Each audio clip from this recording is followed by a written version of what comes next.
Hi, I'm Lori. I get to volunteer with Next Chapter Ministries. They're a ministry here in Rochester that builds lasting relationships with people who are impacted by the cycle of incarceration, and they connect them. They restore them to God, their family, their community, their friends, through the practice of the holistic gospel and just getting in and getting close to them. I knew about them a little bit before I started volunteering, and I was looking at the places where there were needs, but when my eyes fell on Next Chapter Ministries needs people to bring meals, I knew God was saying, you need to do this. That's you. You need to do this. And I just thought, okay, God, let's go. Because sometimes He just wants us to be willing. So the very next day, I called up Next Chapter and I talked to Melinda and I said, hi, I think I'm supposed to come and cook. And she said, great. She gave me the one rule for cooking at Next Chapter, and it was, Lori, if you cook it, they'll eat it.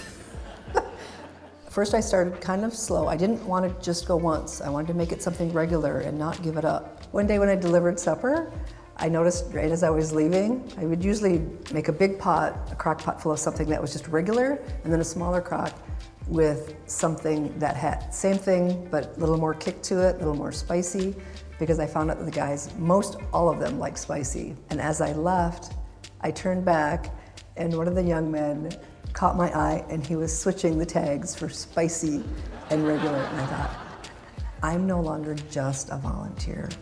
I've become one of their friends and they've made me a friend. And later, as relationships grew, I was no longer just their friend, but also we were sisters and brothers. One of the most amazing things I saw was that same young man who had switched the spicy, he said that God was calling him to go back to the jail where he'd been incarcerated, and to witness and to do Bible study in there with those inmates. There's no other way to put it than to say that you could see the love of God radiating on his face and how pleased he was to see that it was carrying on with the rest of the young men. And that's the biggest thing that I see there. It's God moving. People get in there and they let Him take their life, turn it around, pull them to Him or pull them back to Him and make something brand new. But if you want to come and see, come and see what God's doing at Next Chapter. You won't be disappointed. I've gotten eaten more than a few of meals that Lori's cooked and Tuesday night Bible study at Next Chapter. I love that story. Isn't that a great story? And our church is full of all kinds of stories like that, of how God is just working in people's lives, or God is working in your life to work in somebody else's life, binding us together in ways that we never imagined, using just our willingness, our availability, our giftings and abilities that we didn't know that God would use, and He uses them, and it's awesome. And when we're a part of a church family together, we all get to be a part of all of those stories, even if they aren't necessarily our story. Because when you join here, when you participate here, when you pray with us, when you serve with us, when you give, we all get to be a part of that together.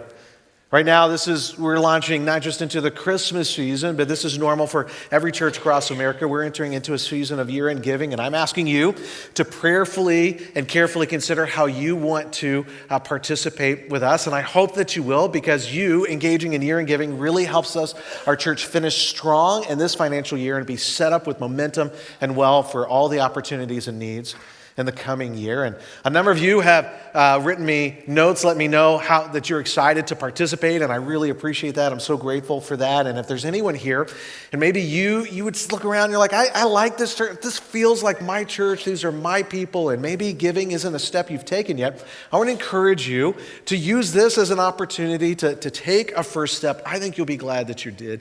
I'm excited about things that have been happening in our church, and I'm excited about what's coming. How about you? All right, yeah. So let's move forward together in that, yeah.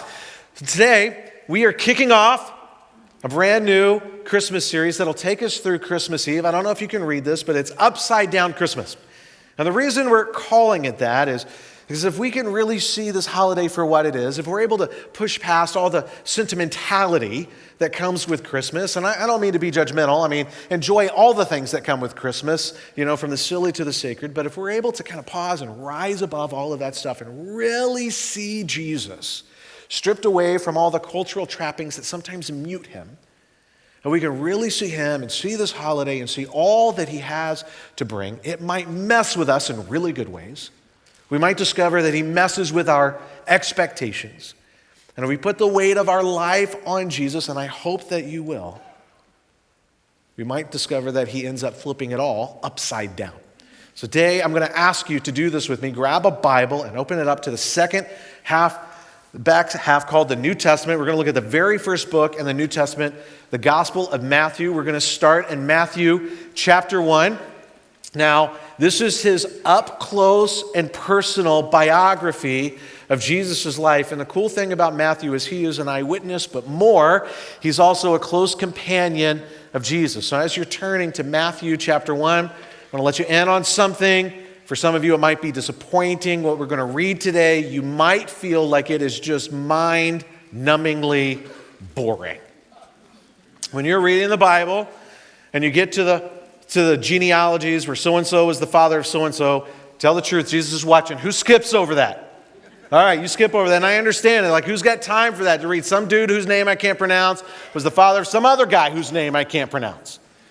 But call me crazy, call me a Bible nerd. I think it's worthwhile to read those things, because if you can really see what's going on, you might discover that you get hope you didn't know you needed. And you read a genealogy, it looks like just a list of names, and it is that, but it's so much more, because every name is a story, and they're a long chain of stories telling one big story of God's scandalous grace with people. And I don't want you to miss out on any of that story. Now, for those of you who don't know, even though I go by Rick, Rick is not my legal name, right? I didn't change my name, I'm not on the run, but my legal name is James Patrick Henderson, and Rick is a nickname that comes from Patrick. Kind of weird. I've never met anybody else who does that. This is a tradition in the Henderson family line. It ended with me, but going back for generations, every firstborn Henderson son is named James. Now, none of us ever go by James. We all go by our middle name or a derivative of our middle name, and that fact is the least weird thing about my family. I want to introduce you to James Horace Henderson. Can you see this guy? This is my grandfather. He's a handsome man, right? Now, James Horace Henderson, he grew up in the deep South, rural southern Georgia. And even though he lived in the buckle of the Bible Belt, he did not come from a Christian family. His family was very religious, but a part of a different religion. Some people might even call it a cult. He didn't enjoy doing religious stuff, but because he was the firstborn son, it was expected that he would go. Now, his dad, my great-grandfather, was a business owner in their small town, and he was also friends with the local sheriff, and he got the local sheriff to throw my grandfather in jail overnight to teach him a lesson. You worship with the family. I don't know if that sounds like good days gone by or you're glad that kind of stuff doesn't happen anymore. Well, my grandfather did not learn his lesson, because the next day when he got out, he left home and joined the army, and for decades lived as an atheist. And that's how he raised my dad. And in high school, my dad was a self-described bully to Christians, and there were two guys who he especially loved to humiliate. And for whatever reason, these two guys just kept praying for my dad, trying to be friends to my dad, and they kept inviting my dad to a Bible study. Well, one day they cornered him in the locker room and invited him to come. And the way my dad told the story is that he had just gotten out of the shower. He was wearing nothing but a towel, and he wanted these guys to leave him alone. So he promised that he would go if they promised they'd never talk to him again. Now, I don't know if I can endorse that evangelism strategy. So if you are like in the locker room at the rack and you want to invite somebody to church, that's great. Let them put some pants on. Whatever reason, it worked. And my dad showed up at this Bible study, and he heard about Jesus for the first time, and it wrecked him. And he became a follower of Jesus. And that contributed to my grandfather becoming a follower of Jesus, who would one day become a deacon, a leader in his church.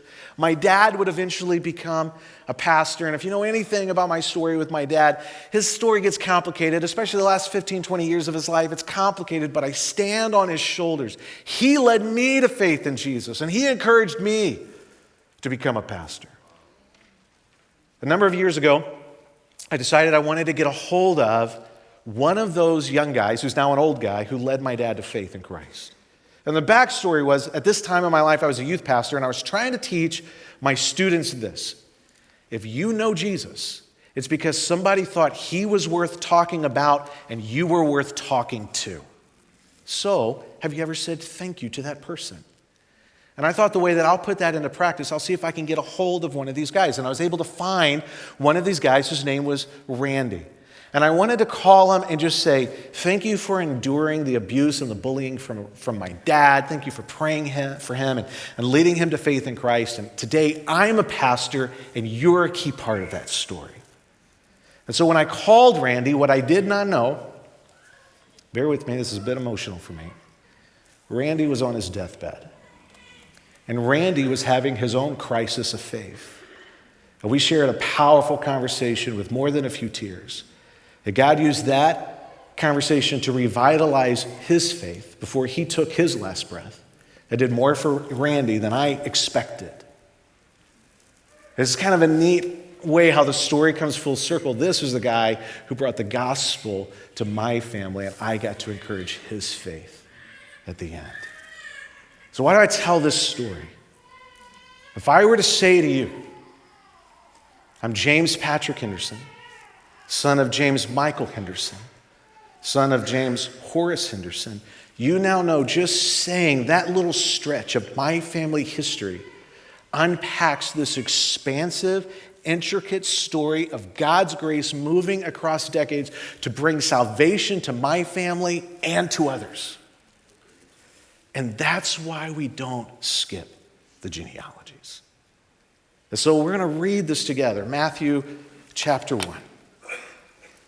And as I read and you recognize the name, somebody's name, let yourself drift to what you know about their story. Pay attention to things that might seem important or strange or unexpected to you. So I'm going to read, you follow along. This is the genealogy, verse 1, of Jesus the Messiah, the son of David, the son of Abraham. Do you remember what Jesus' name means? It means God's salvation.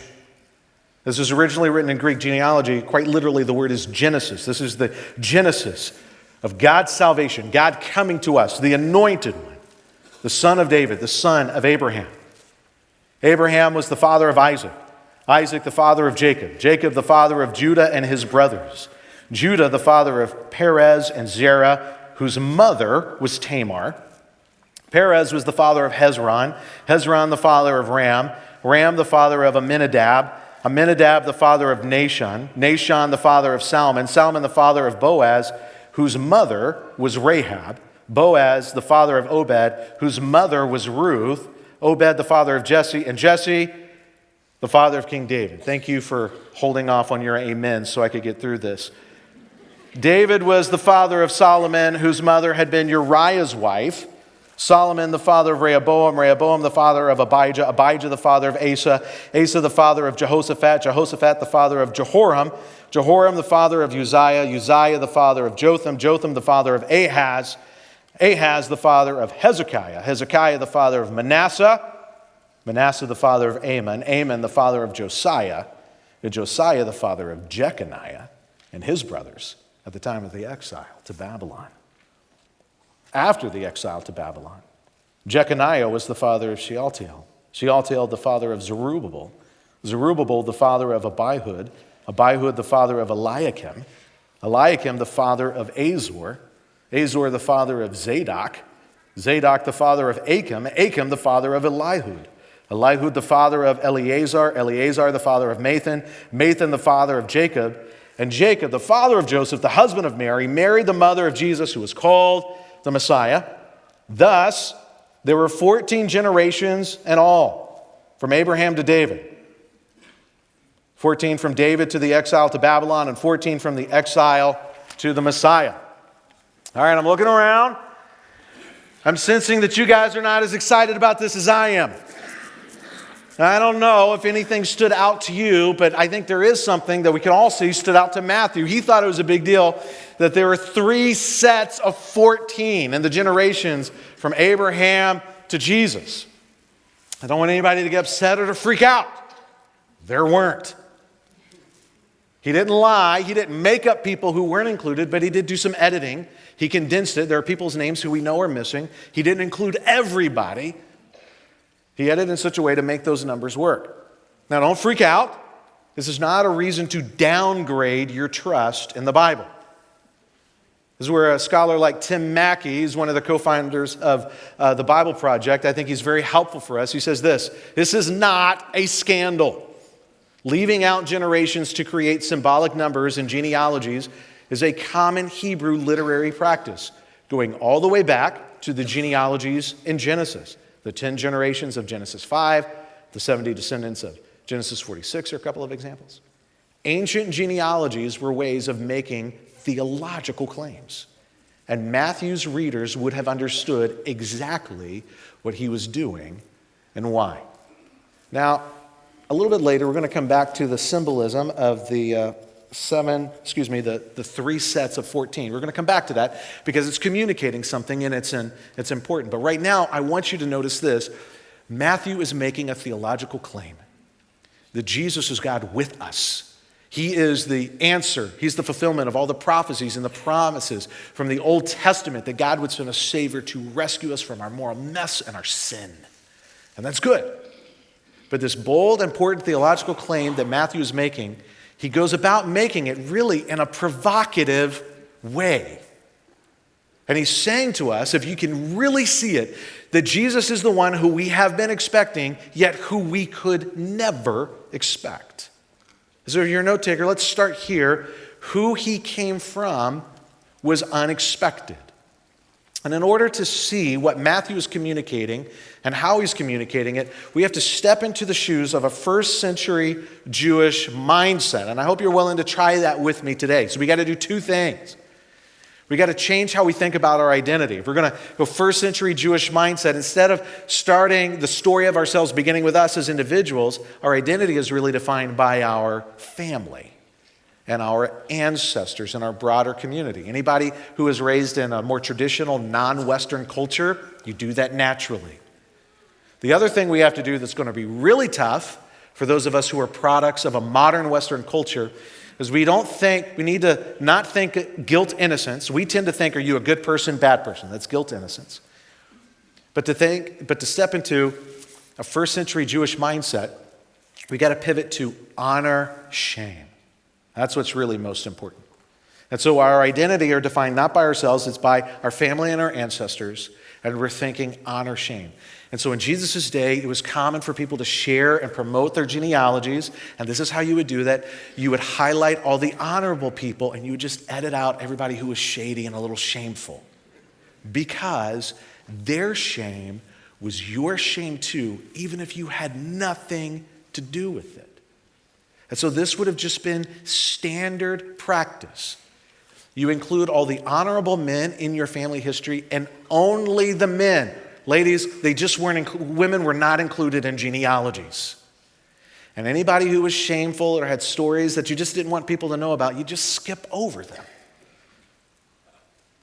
Herod was a king at this time in Israel, and he was well known for this. He famously burned the public record of his family's genealogy. And he wrote a new one. And the reason he did that is because he wanted to come across as more prestigious. And the one that he wrote, it was fiction, but it was impressive. We'll give him that. And if you understand the cultural mindset, and if you understand some of just the real facts of history, and then you understand also what Matthew did in presenting Jesus' genealogy, it just appears nonsensical. That Jesus is the upside down king. You've got one king who burns the embarrassing parts of his family history. He tries to erase them. But Jesus embraces every part of his family history, warts and all. And the question is, why?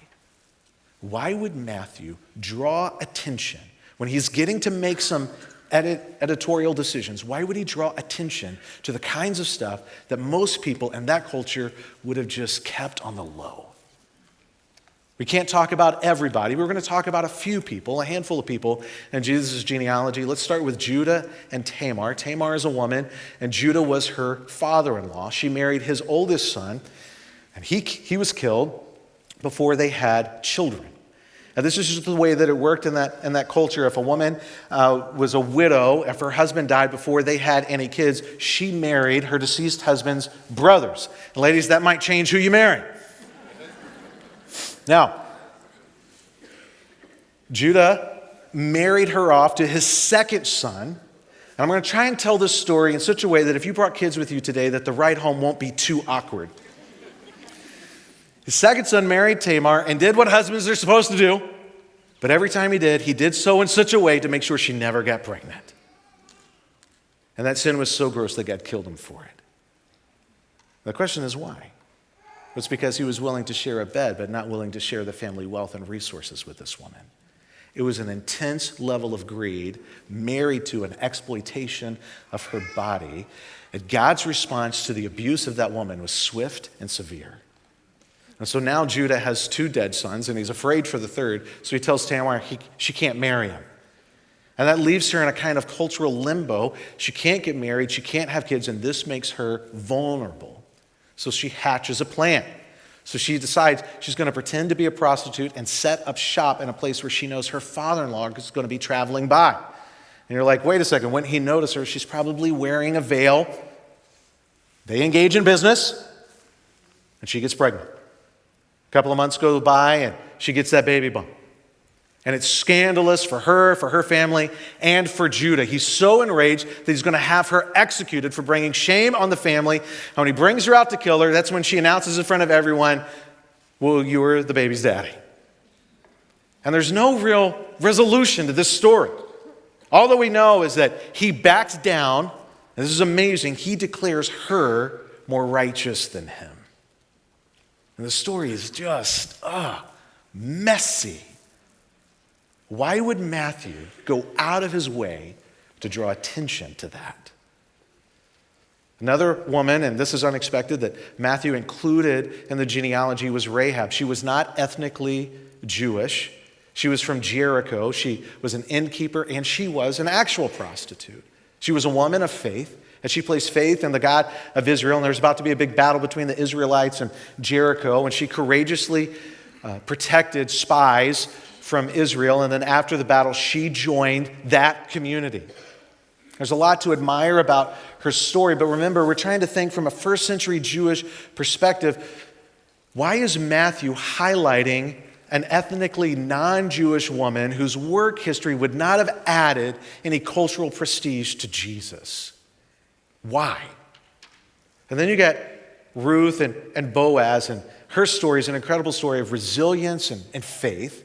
And together, her and Boaz's story is just one of those classic, just timeless love stories. But if you know the details of their story, there's at least one chapter. It's a little messy.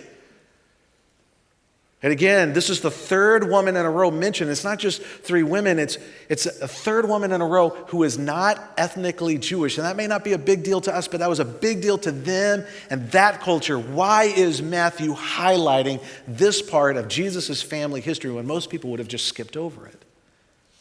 And then you got another woman, David and Uriah's wife. And Matthew doesn't even name her. He could have. We know her name. Her name was what? Bathsheba.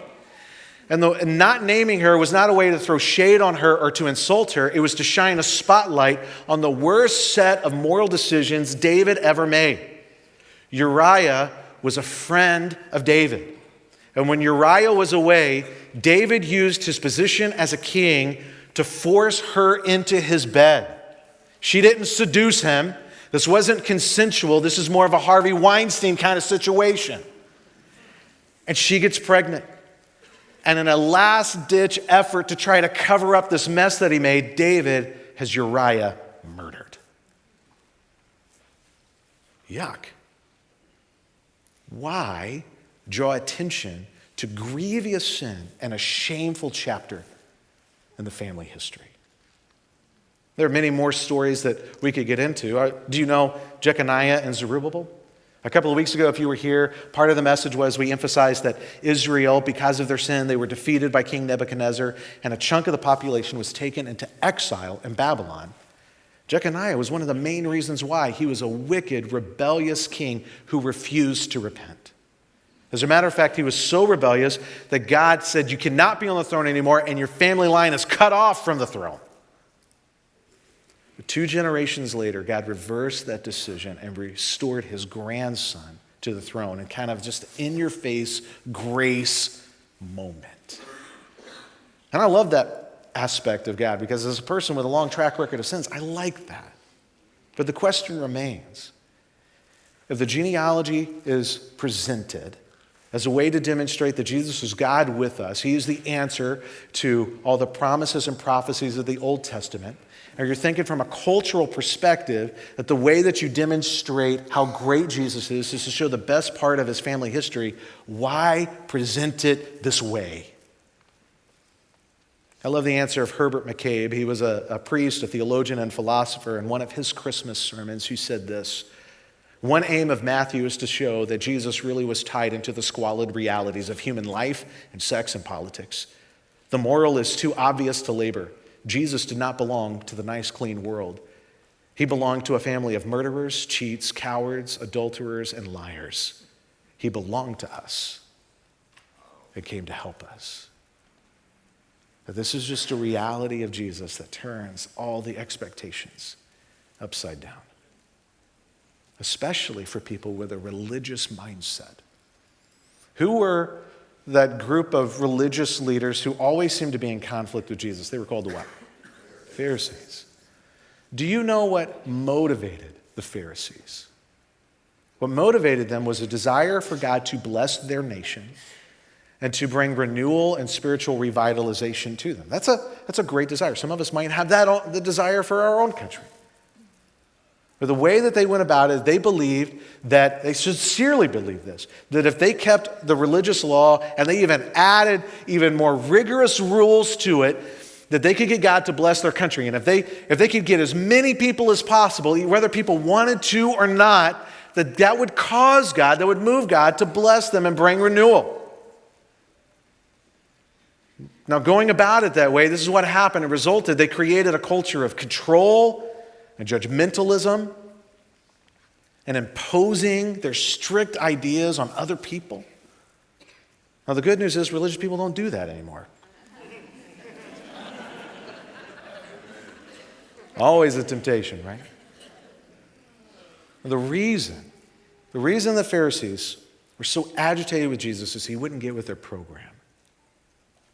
The reason they were so agitated with him is they saw him as scandalous. They didn't like how comfortable Jesus was with messiness. They didn't like how comfortable Jesus was with messy people. They despised his generosity and his grace. And they wanted to believe that they didn't need grace, that they could merit God's favor and approval through their behavior. And yet, Jesus came for anyone and everyone who recognizes we have no hope without grace. If you're a note taker, would you write this down? Who he came for was unexpected.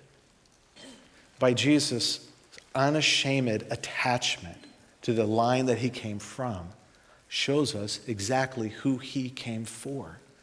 And he came for anyone and everyone who's tired of pretending like we got it all together. He came for anyone and everyone who's fed up with religious games, as though through our activities and behaviors we got it all together. And Jesus really does flip it all upside down. For people with a religious mindset, he does it for irreligious people too. Anybody who wants to think that through your rule keeping, through your behavior, through your performance, through your achievements, that you can level up and make yourself above others. That Jesus came for the folks who are beginning to realize there are no good people and bad people. There's just people. And we're all a moral mess. We've all got moral regrets. We've all got our moral mistakes. And the biblical word for all of that mess that we're in is sin. And I'm not at all trying to suggest that all the sins are the same. They're not. But I do want us to realize this: there are no hierarchies. There's no in-group and out-group. There's just people who desperately need God to close the relational gap and come to us. There's just people who desperately need God to come in and make right all that we've made wrong. We're all on equal footing. We're all at the foot of the cross. Tim Keller is one of my all-time favorite pastors, and I love his observation about this genealogy of Jesus. He says this, "In Jesus Christ, prostitutes and kings sit down as equals together. Male and female, Jew and Gentile, one race and another race, moral and immoral. We are all the same." So one last observation I want to make this morning is what he came to do was unexpected. And to really understand what Jesus came to do, to understand it in the way that Matthew's trying to communicate it, I want us to pay attention to these 3 sets of 14 that Matthew presents Jesus' genealogy in. And one of the things that we need to understand, remember, we're trying to take on a first century Jewish mindset. A first century Jewish person would have understood an Old Testament scriptures. Numbers are sometimes used to represent things. They're symbolic. They communicate things.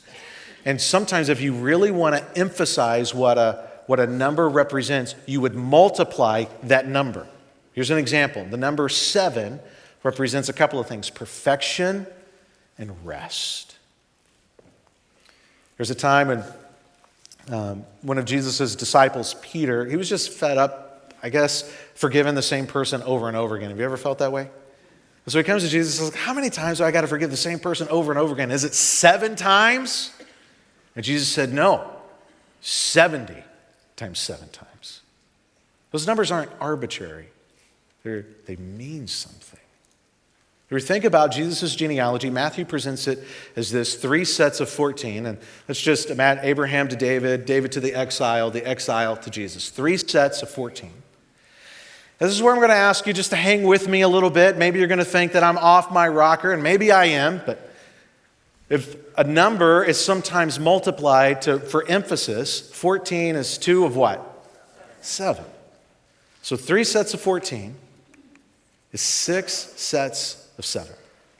There are biblical scholars who believe that Matthew is intentionally trying to mirror Genesis. On the 7th day, what did God do? He rested. Everything that comes after Jesus is the 7th 7. And I know that might seem a little silly or absurd. There's 7, what's that about? But if you understand the Old Testament, you know the 7 is significant. How many of you have ever heard of the year of Jubilee? The year of Jubilee happened every 49 years, 7 times 7. It's something that God instituted. And the year of Jubilee was this time when all property went back to its original family ownership. Anybody who was a prisoner or slave was set free. And no matter how much you owed, all debts were canceled. Who wants their credit card company to know about the year of Jubilee? It's great. This is something that God did, that he instituted for his people because he is about thriving. And he's against exploitation. This is one of the things that God did to mitigate kind of all the knuckleheaded stuff that we do and to make sure that we understand that we can experience this incredible life of thriving with him in his way. So I want you to think about the year of Jubilee and all that comes with it. And let's look at the very first sermon Jesus ever preached in his hometown. We can read about it in Luke chapter 4, and Jesus uses a text from Isaiah 61. He says this: "The Spirit of the Lord is upon me, because he has anointed me to proclaim good news to the poor.